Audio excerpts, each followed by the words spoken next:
ಕರಾವಳಿ ಉತ್ಸವ ಪ್ರಯುಕ್ತ ಆರಂಭಿಸಿರುವ ಹೆಲಿಕಾಪ್ಟರ್ ಸಂಚಾರಕ್ಕೆ ಶನಿವಾರ ಪದ್ಮಶ್ರೀ ಪುರಸ್ಕೃತರಾದ ಹರೇಕಳ ಹಾಜಬ್ಬ ಮತ್ತು ಅಮೈ ಮಹಾಲಿಂಗ ನಾಯಕ್ ಅವರು ಜಂಟಿಯಾಗಿ ಚಾಲನೆ ನೀಡಿದ್ದಾರೆ. ನಗರದ ಮೇರಿ ಹಿಲ್ ಹೆಲಿಪ್ಯಾಡ್ನಲ್ಲಿ ನಡೆದ ಕಾರ್ಯಕ್ರಮದಲ್ಲಿ ಹರೇಕಳ ಹಾಜಬ್ಬ, ಅಮೈ ಮಹಾಲಿಂಗ ನಾಯಕ್ ಅವರು ಹೆಲಿಕಾಪ್ಟರ್ನಲ್ಲಿ ಸಂಚರಿಸುವ ಮೂಲಕ ಚಾಲನೆ ನೀಡಿದರು. ಹರೇಕಳ ಹಾಜಬ್ಬ ಮತ್ತು ಮಹಾಲಿಂಗ ನಾಯಕ್ ಅವರು ಮಾತನಾಡಿ, ಕರಾವಳಿ ಉತ್ಸವದ ಸೊಬಗಿಗೆ ಸಾರ್ವಜನಿಕರಿಗೆ ಹೆಲಿಕಾಪ್ಟರ್ ಸಂಚಾರ ಆರಂಭಿಸಿರುವುದು ಶ್ಲಾಘನೀಯವಾಗಿದೆ. ಪ್ರವಾಸಿಗರು, ಸಾರ್ವಜನಿಕರು ಹೆಚ್ಚಿನ ಸಂಖ್ಯೆಯಲ್ಲಿ ಇದನ್ನು ಪ್ರೋತ್ಸಾಹಿಸಬೇಕು ಎಂದರು. ಈ ಬಾರಿಯ ಕರಾವಳಿ ಉತ್ಸವದ ಅಂಗವಾಗಿ ಮಂಗಳೂರಿನಲ್ಲಿ ಹೆಲಿಕಾಪ್ಟರ್ ಮೂಲಕ ಕರಾವಳಿಯ ವೀಕ್ಷಣೆಗೆ ಸಾರ್ವಜನಿಕರಿಗೆ ಅವಕಾಶ ಕಲ್ಪಿಸಲಾಗಿದೆ.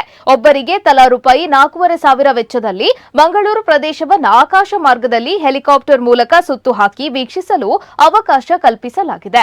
ಬೆಂಗಳೂರಿನ ತುಂಬಿ ಹೆಲಿ ಟೂರಿಸಂ ಪ್ರೈವೇಟ್ ಲಿಮಿಟೆಡ್ ಸಂಸ್ಥೆಯ ಹೆಲಿಕಾಪ್ಟರ್ ಮೂಲಕ ಡಿಸೆಂಬರ್ 21ರಿಂದ 31ರವರೆಗೆ ಮೇರಿ ಹಿಲ್ ಹೆಲಿಪ್ಯಾಡ್ ಮೂಲಕ ಒಂದು ಬಾರಿ 6 ಮಂದಿ ಪ್ರಯಾಣಿಸಲು ಸಾಧ್ಯವಿರುವ ಹೆಲಿಕಾಪ್ಟರ್ನಲ್ಲಿ ಪ್ರಯಾಣಿಸಬಹುದಾಗಿದೆ. ಈ ಹೆಲಿಕಾಪ್ಟರ್ ಮಂಗಳೂರು ಆಸುಪಾಸಿನಲ್ಲಿ ಸುಮಾರು 5ರಿಂದ 7 ನಿಮಿಷಗಳ ಒಳಗೆ ಆಕಾಶದಲ್ಲಿ ಒಂದು ಪ್ರದಕ್ಷಿಣೆ ಬಂದು ಮೇರಿ ಹಿಲ್ಗೆ ಮರಳುತ್ತದೆ.